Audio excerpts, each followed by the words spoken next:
Hello and welcome to this edition of the Airport News Show, a half-hour program about the Jacksonville Aviation Authority. I'm Debbie Jones, Community Relations Administrator. How do you market a 4-airport system?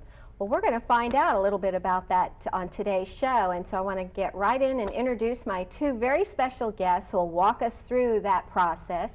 First of all, Ms. Rosa Beckett, who is the Director of Marketing for the Aviation Authority. Welcome, Rosa. Thank you. And next to you is Mr. Todd Lindner, who is the Administrator of Planning and Development at the Authority. Welcome, Todd. Thank you. Well, we have obviously a 4-airport system at the Aviation Authority, and there's a lot involved and a lot available for people to come and do business. So, Rosa, before we get into the details, tell us a little bit about Director of Marketing. What is that, and what is your role in that regard? Well, I serve as the Director of Marketing for the Aviation Authority, and as you mentioned, we do have a 4-airport system, which includes 4 very diverse airports. You have JAX International, which really focuses on our commercial services. We primarily focus on providing air service to the residents of Northeast Florida and Southeast Georgia. Then we have Craig Airport, which really focuses on general aviation, more of your corporate jets coming in and out of Craig Airport. We also have pilot flight training schools out at Craig Airport. We have Herlong Airport, which is on the west side. That's more of your recreational airport, where you'll have your smaller general aviation aircraft, and you have your skydivers and your balloon and your general aviation enthusiasts that fly out of Herlong Airport. And then, of course, we have Cecil Field, which was the former military base on the west side, and that's more of an industrial airport where we have major manufacturing, repair, and overhaul facilities. And we also support a lot of military activity out there with the U.S. Army National Guard, the U.S. Coast Guard out at Cecil Field. So when you look at 4 very unique airports within the Airport Authority, we have a very unique set of assets, meaning facilities and land. So we have to look at the purpose for each airport and try to target both our end users and our tenants for those facilities. And that's your job, is to make that possible for all the people that want to come out and take advantage of some of those assets. That's correct. When you look at JAX International, one of the major areas that we really need to focus on is really getting airlines to come and actually provide service to the residents of Jacksonville and Northeast Florida. So we have an air trade development manager that actually gets in front of your route planners at the airlines and promote Jacksonville. They can look at statistical data as far as the number of people who live in the market, but what we're trying to do is actually get in front of those decision makers and sell them on the benefits of Jacksonville in the region.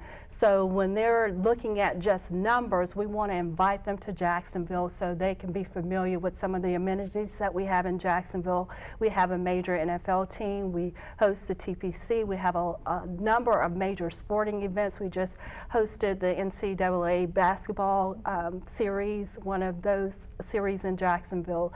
So those are the types of things we want to give as additional information to airlines so they can provide services out of JAX International. And we'll talk a little bit more about that, but Todd, I wanted to, you are the Administrator of Planning and Development. Tell me a little bit about what does that mean as far as the 4 airports and the property and assets that are available there? Well, as Rosa mentioned, we're made up of a 4-airport, we're in a 4-airport system. And for each one of those airports, as Rosa said, they each have their own identities. They each have their own role. With that comes their own level of planning that's required for each one of those airports and determining the land use and the zoning for each one of those airports to fit the roles. So I imagine you really have to work together, because when you're marketing something, it has to be allowed or able to be used and developed in accordance with the planning side of it. That's correct, Debbie. When you look at Cecil Field is a major piece of property in the area. Both the Jacksonville Aviation Authority and the City of Jacksonville are major landowners out at Cecil Commerce Center. So with the Aviation Authority owning over 6,000 acres out there, we really have to first preserve what the use of Cecil Field is, which is for aeronautical purposes. So Todd's group really looks at the airport master planning for Cecil Field, which is really aviation related. And then we can look at the excess land that we won't need necessarily for aeronautical development, whether it's not directly on the flight line, but we can have some adjacency businesses that support some aviation activity. We have major maintenance, repair, and overhaul. Some of their suppliers could be located out at Cecil. But again, we have to first reserve the use of that airport for aviation-related activity. And that's key that it fits into our planning department's master planning process. Now, when we talk about master plan, Todd, each airport has their own master plan. What is the purpose of a master plan? I'm sure the development plays in, and how often are these master plans updated or A master plan is typically updated either between 5 and 7 years. And the purpose of a master plan is to first inventory and determine what is available at that particular airport from a land perspective, from the perspective of having available tools on site, facilities, that type of thing, and also to forecast and project the number of operations that are going to be conducted at that airport from an aeronautical perspective. Along with that, then, you also have to look at what the demand and capacity of that airfield is going to be, what the role of the airfield is going to be, and then project a plan for that airfield, for that airport over the next 20 years is the typical time frame that we use. So it's a look ahead of 20 years in the future, but you're going back and updating it every 5 to 7 years because I guess things change. That's correct. It's every 5 to 7 years we're looking into a 20-year window. And like you said, things change, and as things change, we modify that master plan to reflect those changes. And then in turn, we work with Rosa and her group to show her those changes where they can fill the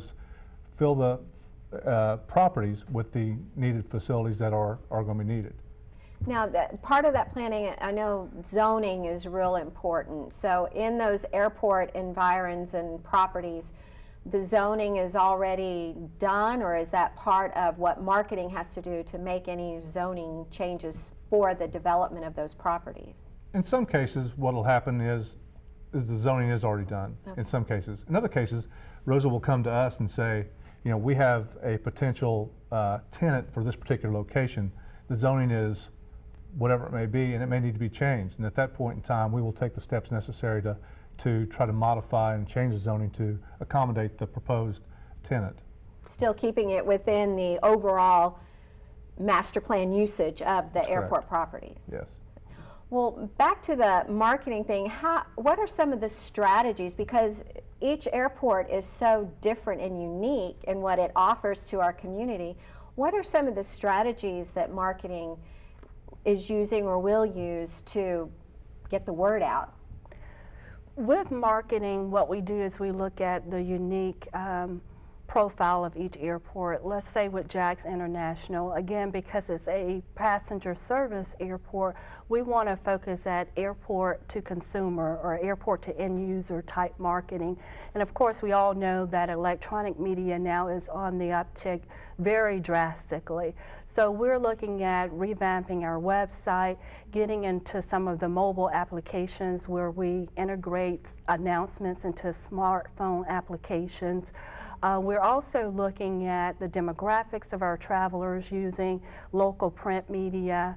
When you look at Cecil Field, where we are a major landowner, we have the opportunity to host major facilities that really will serve as an economic impact for a major economic driver for the region.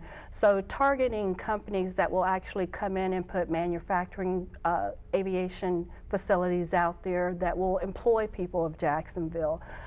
Also looking at the opportunity to have military support activity out there, whether it's the Coast Guard that may expand some activities out there, or the Air National Guard, or any of those types of military. With Craig Field, of course, that's a corporate aircraft facility. Most of your corporate jets will fly out of Craig Airport. So we have fixed base operators out there that actually have facilities where they can house corporate aircraft. They can provide fueling for that aircraft. And so we would work with them to promote the availability of facilities that they have out at Craig Airport. And the same with Herlong Airport. There's skydiving activities out there. We recently provided some information to Visit Jazz, who target visitors to Jacksonville.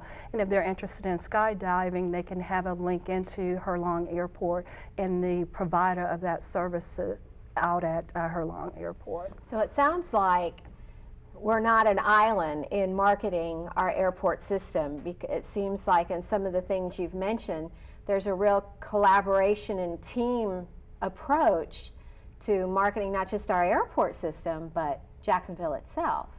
That's correct, Debbie. Again, when you look at the economic impact that the airport system actually has on the region, it has to be a collaborative effort. We team up with the Regional Chamber of Commerce. We team up with Visit Jacksonville, North Florida Hotel Motel Association. Again, air travel is so critical to business development and economic development. So we really do take a team approach in working on promoting the airport and promoting the region as a whole.